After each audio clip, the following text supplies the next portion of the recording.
ಇನ್ನು ಪರಿಶಿಷ್ಟ ಜಾತಿಯ ಒಳ ಮೀಸಲಾತಿಯ ವಿಚಾರದಲ್ಲಿ ಪರಿಶಿಷ್ಟ ಪಂಗಡದಲ್ಲಿ ಒಳ ಮೀಸಲಾತಿಯ ವಿಚಾರದಲ್ಲಿ ಫೈನಲಿ ಈಗ ಆಯೋಗ ಒಂದು ವರದಿಯನ್ನು ಕೊಟ್ಟಿದೆ. ಏನಾಗಿದೆ ಇದರಲ್ಲಿ? ನ್ಯಾಯ ಸಿಕ್ಬಿಡುತ್ತಾ? ಈಗ ಆಗ್ಬಿಡುತ್ತಾ ಒಳ ಮೀಸಲಾತಿ? ನೋಡಿ, ಸರ್ಕಾರಕ್ಕೆ ಒಳ ಮೀಸಲಾತಿ ವರದಿ ಸಲ್ಲಿಕೆ. ಸಿಎಂಗೆ ವರದಿ ಸಲ್ಲಿಸಿದ ನ್ಯಾಯಮೂರ್ತಿ ನಾಗಮೋಹನ್ ದಾಸ್ 1766 ಪುಟಗಳ ಮೀಸಲಾತಿ ವರದಿ ಸರ್ಕಾರಕ್ಕೆ ಸಲ್ಲಿಕೆ. ಭಾರೀ ಕುತೂಹಲಕ್ಕೆ ಕಾರಣವಾಗಿರುವ ಪರಿಶಿಷ್ಟ ಜಾತಿಗಳ ಒಳ ಮೀಸಲಾತಿ ವರದಿ ರಾಜ್ಯ ಸರ್ಕಾರಕ್ಕೆ ಸಲ್ಲಿಕೆಯಾಗಿದೆ. ನಿವೃತ್ತ ನ್ಯಾಯಮೂರ್ತಿ ನಾಗಮೋಹನ್ ದಾಸ್ ಆಯೋಗ ತನ್ನ ವರದಿಯನ್ನು ಇಂದು ಸರ್ಕಾರಕ್ಕೆ ಸಲ್ಲಿಕೆ ಮಾಡಿದೆ.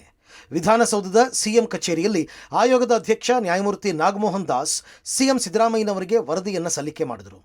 ದಲಿತ ಸಮುದಾಯದ ಮಂತ್ರಿಗಳು ವರದಿ ಸಲ್ಲಿಕೆ ಮಾಡುವ ಸಮಯದಲ್ಲಿ ಉಪಸ್ಥಿತಿ ಇದ್ದರು. ಶಿಕ್ಷಣ ಮತ್ತು ಸರ್ಕಾರಿ ಸೇವೆಗಳಲ್ಲಿ ಪರಿಶಿಷ್ಟ ಜಾತಿಯಲ್ಲಿ ಒಳ ಮೀಸಲಾತಿ ಕಲ್ಪಿಸಲು ಉಪಪಂಗಡಗಳ ಅಂಕಿಅಂಶಗಳ ಸಮೀಕ್ಷೆಗಾಗಿ ರಾಜ್ಯ ಸರ್ಕಾರ ಆಯೋಗ ರಚಿಸಿತ್ತು. ಹೈಕೋರ್ಟ್ ನಿವೃತ್ತ ನ್ಯಾಯಮೂರ್ತಿ ನಾಗಮೋಹನ್ ದಾಸ್ ನೇತೃತ್ವದ ಏಕಸದಸ್ಯ ಆಯೋಗ ರಚಿಸಲಾಗಿತ್ತು.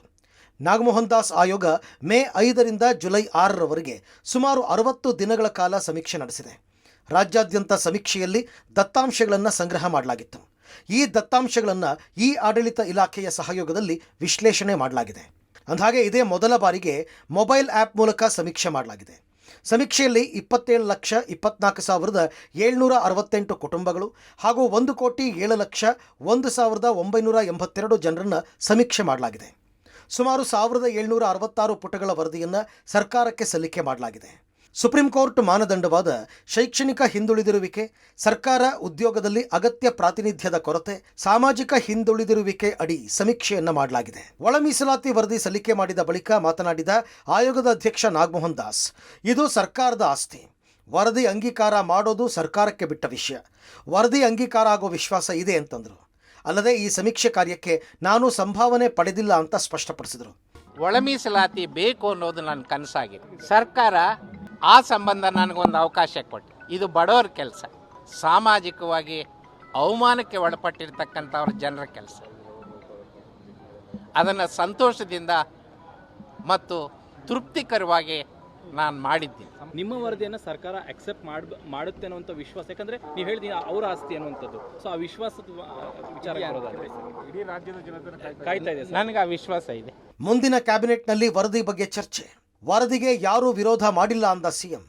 ನಾಗಮೋಹನ್ ದಾಸ್ ವರದಿಯನ್ನು ಸ್ವೀಕಾರ ಮಾಡಿದ ಬಳಿಕ ಮಾತನಾಡಿದ ಸಿಎಂ, ಮುಂದಿನ ಕ್ಯಾಬಿನೆಟ್ನಲ್ಲಿ ಈ ಬಗ್ಗೆ ಚರ್ಚೆ ಮಾಡ್ತೀವಿ.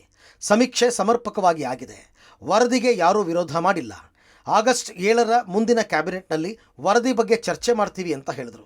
ನಾಗಮೋಹನ್ ದಾಸು ಮತ್ತು ಅವರ ಎಲ್ಲ ಅವ್ರ ಜೊತೆಯಲ್ಲಿ ಇದ್ದಂಥ ಸದಸ್ಯರುಗಳು, ಸಿಬ್ಬಂದಿಗಳೆಲ್ಲ ಬಂದಿದ್ದರು. ಅವರು ಇವತ್ತು ರಿಪೋರ್ಟ್ ಕೊಟ್ಟಿದ್ದಾರೆ. ಸೊ ಅದನ್ನು 7ನೇ ತಾರೀಕು ಕ್ಯಾಬಿನೆಟ್ ಮೀಟಿಂಗ್ ಇದೆ, ಅಲ್ಲಿ ಮಂಡಿಸ್ತೀವಿ. ಗೊತ್ತಾಯ್ತಾ?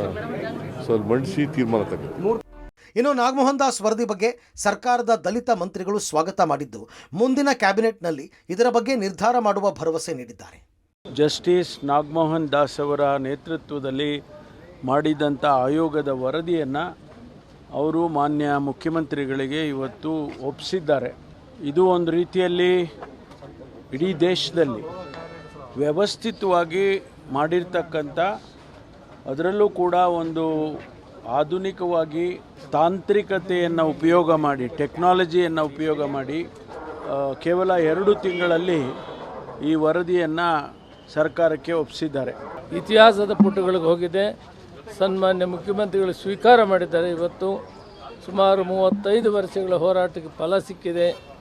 ಆ ತೀರ್ಪನ್ನು ಕ್ಯಾಬಿನೆಟ್ ಮೇಲೆ ಮುಂದ ಮೇಲೆ ಅದು ಏನು ತೀರ್ಮಾನ ಆಗ್ತದೆ ಅದರ ಮೇಲೆ ಮತ್ತೆ ನಿಮ್ಮ ಮುಂದೆ ನಾವು ಮತ್ತು ಡಾಕ್ಟರ್ ಪರಮೇಶ್ವರ್ ಅವರು, ಗೃಹ ಸಚಿವರು ಬರ್ತೇವೆ. ನಾವೆಲ್ಲ ಒಟ್ಟಿಗೆ ಇದ್ದೀವಿ, ಒಟ್ಟಿಗೆ ತೀರ್ಮಾನ ತಗೊಳ್ತೀವಿ. ಅದನ್ನು ಯಶಸ್ವಿಯಾಗಿ ಕಾರ್ಯರೂಪಕ್ಕೆ ಬರೋಕ್ಕೆ ಪ್ರಾಮಾಣಿಕ ಪ್ರಯತ್ನ ಮಾಡ್ತೀವಿ. ವರದಿಯನ್ನು ಇವತ್ತು ಮಾನ್ಯ ಮುಖ್ಯಮಂತ್ರಿಗಳಿಗೆ ಸಲ್ಲಿಸಿದ್ದಾರೆ. ಇನ್ನು ಸಂಪೂರ್ಣವಾಗಿ ಯಾರೂ ಕೂಡ ಆ ವರದಿಯನ್ನು ನೋಡಿಲ್ಲ. ಸೊ ಮಾನ್ಯ ಮುಖ್ಯಮಂತ್ರಿಗಳ ಆದೇಶದ ಮೇರೆಗೆ ಅದು ಮುಂದಿನ ಕ್ಯಾಬಿನೆಟಿಗೆ ತರಬೇಕು ಅಂತ ಹೇಳಿದ್ದಾರೆ.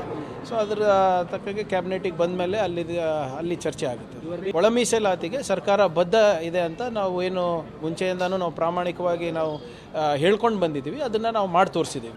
ಇವತ್ತು ಕಮಿಷನ್ ನೇಮಕ ಮಾಡಿ ದತ್ತಾಂಶಗಳನ್ನು ತಂದು ನಮ್ಮ ಚುನಾವಣೆ ಪ್ರಣಾಳಿಕೆಯಲ್ಲಿ ಪರಮೇಶ್ವರ ಸಾಹೇಬರ ಅಧ್ಯಕ್ಷತೆಯಲ್ಲಿ ಇದು ನಾವು ಘೋಷಣೆ ಮಾಡಿ ಇವತ್ತು ವರದಿ ಬಂದಿದೆ, 7ನೇ ತಾರೀಕಿಗೆ ಕ್ಯಾಬಿನೆಟ್ ಬಂದಿದೆ.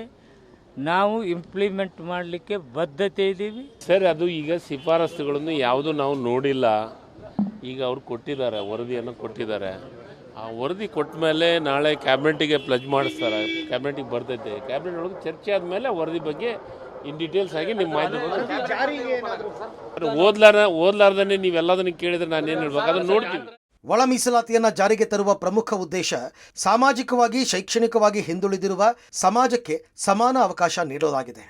ದೇಶದಲ್ಲಿ ಹಲವು ದಶಕಗಳಿಂದ ಮೀಸಲಾತಿ ಜಾರಿಯಲ್ಲಿದ್ದರೂ ಕೆಲವು ಸಮುದಾಯಗಳಿಗೆ ಮೀಸಲಾತಿ ಸೌಲಭ್ಯ ಪೂರ್ಣ ಪ್ರಮಾಣದಲ್ಲಿ ಸಿಗಲಿಲ್ಲ. ಹೀಗಾಗಿ ಒಳ ಮೀಸಲಾತಿಯನ್ನು ಜಾರಿಗೊಳಿಸುವ ಮೂಲಕ ಎಲ್ಲ ಶೋಷಿತ ಸಮುದಾಯಗಳಿಗೆ ಜನಸಂಖ್ಯೆಗೆ ಅನುಗುಣವಾಗಿ ಮೀಸಲಾತಿ ಹಂಚಿಕೆ ಮಾಡುವುದಾಗಿದೆ.